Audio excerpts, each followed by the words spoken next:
कर रहे हैं चाणक्य नीति का 5वां अध्याय। धन से धर्म की, योग से विद्या की, मधुरता से राजा की और अच्छी स्त्रियों से घर की रक्षा होती है। चाणक्य कहते हैं ब्राह्मण, क्षत्रिय और वैश्य आदि द्विजों के लिए अग्निहोत्र गुरु के समान आदरणीय हैं। चारों वर्णों में ब्राह्मण सबसे अधिक श्रेष्ठ और आदरणीय हैं। स्त्रियों के लिए पति ही गुरु है और घर में आया हुआ अतिथि सभी के आदर सत्कार के योग्य माना गया है। द्विजों का कर्तव्य है कि वह अग्निहोत्र आदि कर्म आदर पूर्वक नित्य करते रहें। अग्निहोत्र से वायुमंडल शुद्ध होता है। मनुष्य के स्वास्थ्य और पर्यावरण के सुधार के लिए हवन यज्ञ आदि करना आवश्यक माना गया है। ब्राह्मण को पूजनीय इसलिए माना गया है क्योंकि वे सभी वर्णों को विद्या देते हैं। स्त्रियों के लिए पति ही उनका आदरणीय गुरु होता है क्योंकि वही उसका भरण पोषण करता है और उसे सन्मार्ग पर ले जाने में सहायता करता है। घर में आए हुए अतिथि का आदर सत्कार सभी लोगों को करना चाहिए क्योंकि वह बहुत थोड़ी देर के लिए किसी के घर आता है। अतिथि देवो भव, ऐसे शास्त्र वचन भी हैं। चाणक्य कहते हैं जिस प्रकार सोने की परीक्षा 4 प्रकार से की जाती है, उसे कसौटी पर घिसा जाता है, काट कर देखा जाता है, तपाया जाता है और कूट कर उसकी जांच की जाती है, उसी प्रकार मनुष्य कितना श्रेष्ठ है इसकी पहचान भी इन 4 बातों से होती है। चाणक्य के अनुसार इन चारों प्रकार से की गई परीक्षा में स्वयं को सही सिद्ध करने वाला व्यक्ति ही खरा है।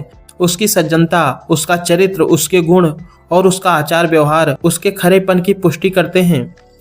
चाणक्य कहते हैं संकट प्रत्येक मनुष्य पर आते हैं, परंतु बुद्धिमान व्यक्तियों को संकटों और आपत्तियों से तभी तक डरना चाहिए जब तक वे सिर पर न आ जाएं। संकट और दुख आने पर तो व्यक्ति को अपनी पूरी शक्ति से उन्हें दूर करने का प्रयत्न करना चाहिए। चाणक्य अगली बात कहते हैं एक ही माता के पेट और नक्षत्र में उत्पन्न हुए बालक गुण, कर्म और स्वभाव में एक समान नहीं होते। जैसे बेर वृक्ष के सभी फल और उनके कांटे एक जैसे नहीं होते, उनमें अंतर होता है। चाणक्य ने बेर और कांटों की उपमा एक विशेष विचार से दी है।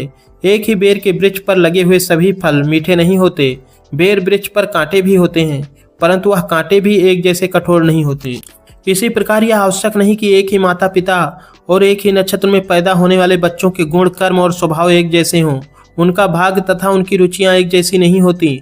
माता पिता के एक होने पर भी प्रारब्ध और परिस्थितियों का अंतर तो होता ही है। चाणक्य अगली बात कहते हैं कि कोई भी अधिकारी लोभ रहित नहीं होता। श्रृंगार प्रेमी में काम वासना की अधिकता होती ही है।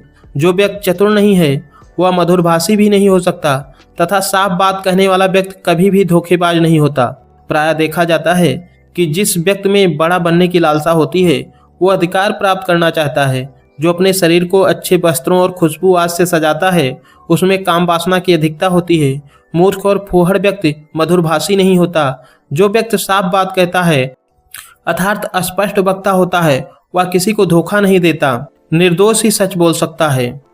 चाणक्य की अगली बात है मूर्ख विद्वानों से बैर भाव रखते हैं। दरिद्र और निर्धन धनवानों को अपना शत्रु समझते हैं। वैश्याएं कुलीन स्त्रियों से द्वेष भाव रखती हैं और विधवा स्त्रियां सुहागिनों को अपना शत्रु मानती हैं। यह संसार का नियम है कि विपरीत स्थिति वाले लोग एक दूसरे को अपना शत्रु समझते हैं। चाहिए तो यह मूर्ख पंडितों का आदर करें जिससे उन्हें भी कुछ लाभ हो, परंतु वह उनका सम्मान करने के बजाय उनसे दुश्मनी रखते हैं। निर्धन और आलसी लोग मानते हैं कि धनी व्यक्ति दूसरों को लूट घसोट कर धनवान होता है, परंतु उन्हें यह ज्ञान नहीं होता कि उन व्यक्तियों ने धन एकत्रित करने में कितना परिश्रम किया है। इतना ही नहीं, उसे संभाल कर रखने के लिए भी एक विशेष प्रकार की धैर्य की आवश्यकता होती है।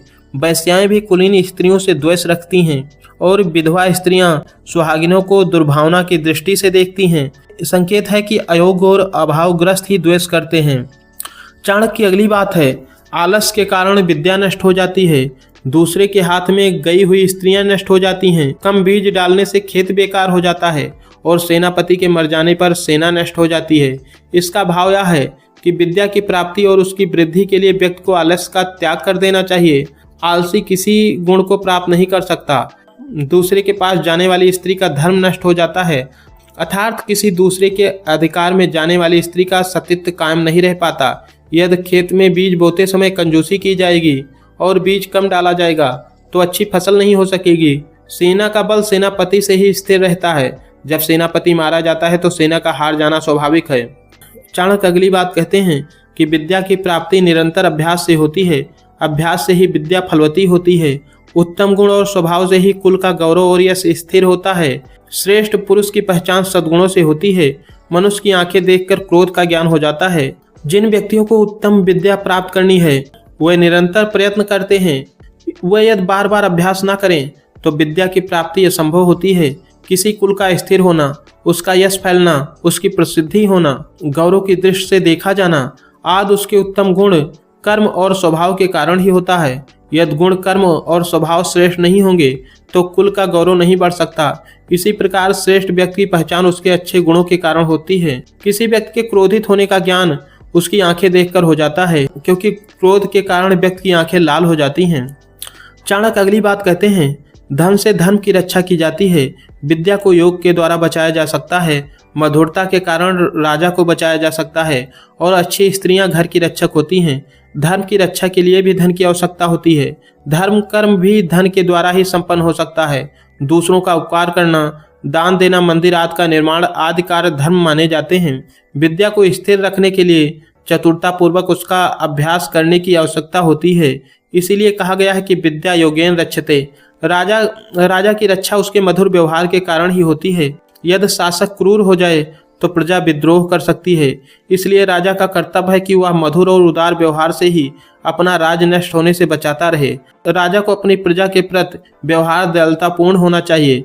जब तक स्त्रियों को अपना सतीत्व का ध्यान रहता है, उनके मन में अपने परिवार की ही प्रतिष्ठा सर्वोपर होती है, तब तक घर बचा रहता है, अर्थात परिवार नष्ट नहीं होता। परंतु जब वो अपने सील और सतीत्व का परित्याग कर देती हैं, तब वह घर नष्ट होता है। चाणक्य कहते हैं, विद्वान व्यक्ति के पांडित्य की निंदा करने वाले, शास्त्रों द्वारा कहे गए श्रेष्ठ आचरण को व्यर्थ बताने वाले, धीर गंभीर और शांत रहने वाले व्यक्ति को ढोंगी पाखंडी बताने वाले लोग हमेशा दुख उठाते हैं। इस परनिंदा रूप कार्य से कोई लाभ नहीं होता है। बहुत से लोग अपने स्वभाव के कारण विद्वान पंडितों की विद्वता को व्यर्थ बताते हैं, उनकी निंदा करते हैं। शास्त्रों में बताए गए नियमों के अनुसार आचरण करने वाले व्यक्ति को भी वे व्यर्थ का आचरण करने वाला बताते हैं। विद्वानों को ढोंगी और शास्त्रों को कल्पित बताते हैं। ऐसा करते हुए वे विद्वानों या शास्त्रों की सार्थकता को तो नकार नहीं पाते, अपितु लाभ से वंचित हो जाते हैं जो उन्हें मिल सकता था। शांत और चुपचाप रहने वाले की चुप्पी को मूर्खों की भाषा में कमजोरी ही माना जाता है। विद्वान श्रेष्ठ आचरण करने वाले, धीर गंभीर और शुद्ध व्यक्ति की निंदा से कुछ भी नहीं बिगड़ता। हाँ, निंदक सदैव दुखी रहते हैं। यदि कोई नदी का जल नहीं पीता तो उससे नदी का क्या घटता है। चाणक्य की अगली बात है, दान देने से दरिद्रता नष्ट होती है, अच्छे आचरण से कष्ट दूर होते हैं, मनुष्य की दुर्गति समाप्त होती है, बुद्धि से अज्ञान नष्ट होता है, अर्थात मूर्खता नष्ट होती है और ईश्वर की भक्ति से भय दूर होता है। आचार्य चाणक्य कहते हैं कि दान देने से दरिद्रता नष्ट हो जाती है। अनेक शास्त्रों और संतों ने कहा है कि दान दिए धन ना घटे। यदि मन के साथ इसे जोड़ा जाए तो यह कथन और भी स्पष्ट हो जाता है, क्योंकि धनी भी मन से दरिद्र हो सकता है और निर्धन भी। व्यक्ति अच्छे गुणों, नम्र व्यवहार और सुशीलता के कारण अपने कष्ट दूर करता है, क्योंकि सभी व्यक्ति सद्गुणी और सुशील व्यक्ति को आगे बढ़ाने की इच्छा रखते हैं। प्रभु सबकी सहायता करने वाला है। जो व्यक्ति नित्य नियम से ईश्वर की प्रार्थना करते हैं वे सदैव दुर्गुणों से बचे रहते हैं। उन्हें ना तो किसी व्यक्ति से डरने की आवश्यकता होती है और ना ही वे संकटों के आने पर भयभीत होते हैं। चाणक्य की अगली बात है, काम वासना के समान कोई रोग नहीं, मोह से बड़ा कोई शत्रु नहीं, क्रोध जैसी कोई आग नहीं और ज्ञान से बढ़कर इस संसार में सुख देने वाली कोई वस्तु नहीं। अधिक काम वासना में लिप्त रहने वाला व्यक्ति शक्तिहीन होकर अनेक रोगों का शिकार हो जाता है। वह काम वासना की पूर्ति के लिए रोगी से संबंध बनाकर किसी रोग की गिरफ्त में भी आ सकता है। व्यक्ति का क्रोध उसके लिए आग का काम करता है, उसका अपना क्रोध उसे जला डालता है। ज्ञान से बढ़कर संसार में सुख देने वाली कोई वस्तु नहीं है। जो व्यक्ति बुद्धि और विवेक से कार्य करता है वह सदा सुखी रहता है। मोह को सबसे बड़ा शत्रु बताया गया है। मोह का अर्थ है मूर्छा, अर्थात अविवेक या बुद्धि को नष्ट कर देता है। चाणक्य की अगली बात है, जिस प्रकार मनुष्य अकेला ही जन्म लेता है उसी प्रकार अकेले ही उसे पाप और पुण्य का फल भी भोगना पड़ता है। अकेले ही अनेक प्रकार के कष्ट भोगने पड़ते हैं, अर्थात अकेले ही उसे नरक का दुख उठाना पड़ता है और अकेला ही वह मोक्ष को प्राप्त होता है। मनुष्य के जन्म और मृत्यु के चक्र में उसका कोई साथ नहीं देता। वह जब जन्म लेता है तब भी वह अकेला होता है, जब उसकी मृत्यु होती है तब भी वह अकेला होता है। अतः बार बार जन्म लेने और मरने के चक्र में मनुष्य को अकेले ही भागीदारी करनी होती है। चाणक्य ने मनुष्य के अकेले ही नरक में जाने की बात कही है। नरक और कुछ नहीं है, मनुष्य द्वारा भोगे जाने वाले कष्टों का ही नाम है। व्यक्ति अकेला ही इस कष्ट को भोगने के लिए मजबूर होता है।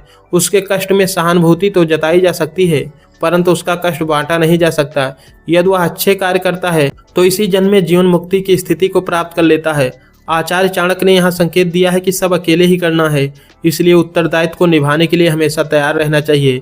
दूसरों की ओर क्या देखना, दूसरों का सहारा लेने की आदत से मुक्त हो, यही श्रेयकर है।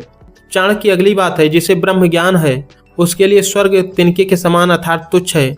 सूरवीर के लिए जीवन तिनके के समान होता है। जितेंद्रिय अर्थात संयमी व्यक्ति के लिए स्त्री तिनके के समान होती है और इच्छा रहित मनुष्यों के लिए सारा संसार ही तिनके के समान है। जिसे ब्रह्म ज्ञान है उसके लिए स्वर्ग का कोई महत्व नहीं, क्योंकि वह जानता है कि स्वर्ग के सुख भी क्षणिक हैं।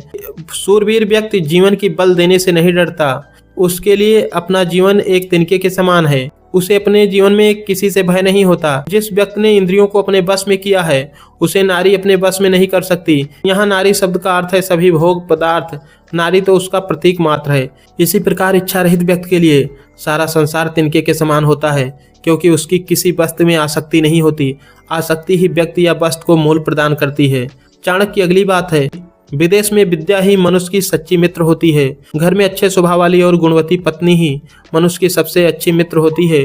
रोगी व्यक्ति की मित्र दवाई है और जो मनुष्य मर चुका है उसका धर्म कर्म ही उसका मित्र होता है। मित्र की परिभाषा करते हुए कहा गया है, जो सदैव अपने मित्र का हित चिंतन करे तथा विपत्ति में साथ न छोड़े वही सच्चा मित्र होता है। इस संदर्भ में विद्या, गुणी पत्नी, औषध और धर्म को देखने की आवश्यकता है। यही चारों मित्र की तरह हित करते हैं। धर्म की श्रेष्ठता की ओर भी आचार्य ने संकेत किया है, क्योंकि जब साथ छोड़ जाते हैं उस समय धर्म ही मृतात्मा को सद्गति देता है, उसके मोक्ष का कारण बनता है। चाणक्य की अगली बात है, समुद्र में बारिश होना, भोजन से तृप्त हुए मनुष्य को फिर से भोजन कराना, धनी लोगों को दान देना और दिन में दीपक जलाना अर्थात बातें व्यर्थ और निरर्थक होती हैं। चाणक्य अगली बात बताते हैं, बादल के जल जैसा दूसरा कोई जल शुद्ध नहीं, आत्म बल के समान दूसरा कोई बल नहीं, नेत्र ज्योति के समान दूसरी कोई ज्योति नहीं और अन्न के समान दूसरा कोई प्रिय पदार्थ नहीं होता। मेघ के जल को सबसे अधिक पवित्र माना जाता है कि वह स्वास्थ्य वर्धक होता है। जिस व्यक्ति में आत्मा का बल है अर्थात जो स्वयं पर विश्वास करता है उसके सभी प्रकार के बलों को सहज रूप में समावेश हो जाता है। आत्मबल क्या शरीर और इंद्रियों के बल से बढ़कर नहीं है। चाणक्य ने नेत्र की ज्योति को सबसे अधिक उपयोगी माना है, क्योंकि नेत्र की ज्योति के बिना मनुष्य के लिए सारा संसार अंधकारमय हो जाता है। अन्न को मनुष्य के लिए सबसे अधिक प्रिय पदार्थ कहा गया है, क्योंकि जब तक अन्न नहीं मिलता तब तक शरीर मन आदि अपना अपना कार्य नहीं कर सकते। प्राणियों के अन्नमय कोष अर्थात शरीर की पुष्टि तो अन्न से ही होती है। चाणक्य अगली बात कहते हैं, धनहीन व्यक्ति और अधिक धन पाना चाहता है। चौपाए अर्थात चार पैर वाले पशु चाहते हैं कि वे बोल सकें। मनुष्य स्वर्ग चाहता है और देवता मोक्ष की कामना करते हैं। व्यक्ति हर समय चाहता है कि उसे धन की प्राप्ति हो, परंतु उसे यह पता नहीं होता कि उसके लिए लगातार श्रम करना पड़ता है। पशु वाणी चाहते हैं ताकि वह अपने मन की बात किसी दूसरे से कर सकें। मनुष्य यह भी चाहता है कि उसे स्वर्ग मिले। देवता और विद्वान व्यक्ति इस जीवन से मुक्त होने की कामना करते हैं, इसलिए वे जीवन में ऐसे कार्य करते हैं जिनसे जीवन मरण के बंधन से मुक्त होकर मोक्ष की प्राप्ति होती है। प्राणी मात्र का यह स्वभाव है कि जिसके पास जो नहीं है वह उसकी कामना करता है। चाणक्य की अगली बात है, सत्य के कारण पृथ्वी स्थिर है। सूर्य भी सत्य के बल से प्रकाश देता है। सत्य से ही वायु बहती है। सब सत्य में ही स्थिर है। सत्य का आधार ब्रह्म है। पृथ्वी अर्थात यह संसार सत्य के कारण ही टिका हुआ है। इसी सत्य और ब्रह्म से सूर्य का प्रकाश सारे संसार में फैलता है। सत्य अथवा प्रभु की शक्ति से ही संसार में वायु का संचार होता है। इस प्रकार सभी कुछ सत्य अथवा ब्रह्म में स्थित है। चाणक्य की अगली बात है, इस चराचर जगत में लक्ष्मी धन चलायमान है, अर्थात लक्ष्मी स्थिर नहीं रहती, नष्ट हो जाती हैं। प्राण भी नाशवान है, जीवन और यौवन भी नष्ट होने वाले हैं। इस चराचर संसार में एकमात्र धर्म ही स्थिर है। धन संपत्ति मनुष्य के पास सदा नहीं रहती, उसके कर्मों के अनुसार आती जाती है। जिस मनुष्य ने जीवन धारण किया है उसका मरना भी आवश्यक है, इसलिए प्राणों को स्थिर नहीं कहा जा सकता। मनुष्य का यौन सदा स्थिर रहने वाली वस्तु नहीं, बुढ़ापा यौन का क्षय है, परंतु धर्म ऐसा तत्व है जिसका नाश नहीं होता। मनुष्य की मृत्यु के बाद भी धर्म ही उसका साथ देता है। शास्त्र की भी मान्यता है कि आते भी हम अकेले हैं और जाते भी हम अकेले हैं, लेकिन धर्म हमेशा साथ रहता है। आचार के अनुसार जो हमेशा साथ रहने वाला है उसकी ओर मनुष्य को ध्यान देना चाहिए। चाणक्य की अगली बात है, मनुष्य में नाई सबसे अधिक चालाक और होशियार होता है। पक्षियों में कौवा, चार पैरों वाले जानवरों में गीदड़ और स्त्रियों में मालिन अत्यधिक चतुर होती है। यहाँ जिन जातियों की बात आचार्य चाणक्य ने की है उसे आपत्तिजनक मानना आचार्य के कथन को सही संदर्भ में ना समझने की भूल करना है। जो जात जितनी अधिक सामाजिक होती है उसे इस बात का व्यवहारिक अनुभव होता है कि किस व्यक्ति से किस प्रकार का कार्य करवाना है। कुछ बिरादरियों में जो पुरानी परंपराओं का निर्वाह कर रही हैं, आज भी नाई की महत्वपूर्ण भूमिका होती है। पहले शादी विवाह आदि में महत्वपूर्ण निर्णय भी इनके द्वारा लिए जाते थे। ये मीडिएटर का काम करते थे और अपने यजमान के प्रति वफादार होते थे। इनके सामने लोग अपने मन की बातें खोलकर भी रख देते थे। यही स्थिति फूल का व्यापार करने वाली जात की स्त्रियों की भी है। उनका मेल हर तरह के लोगों के साथ होता था। अपनी बात रखने के बारे में तथा किसी के सवाल का तत्काल जवाब देने में आज भी उनकी कोई बराबरी नहीं है। यहाँ एक बात विशेष रूप से समझने की है कि इस दुनिया में कुछ भी नकारात्मक नहीं है।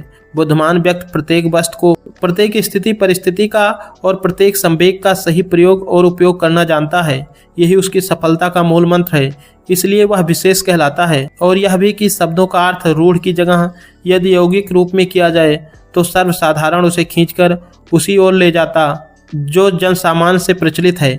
इस बारे में तो सभी एकमत से सहमत हैं कि कुछ शब्दों का एक अर्थ नहीं होता, उसके सही अर्थों को संदर्भों के अनुसार लगाना पड़ता है।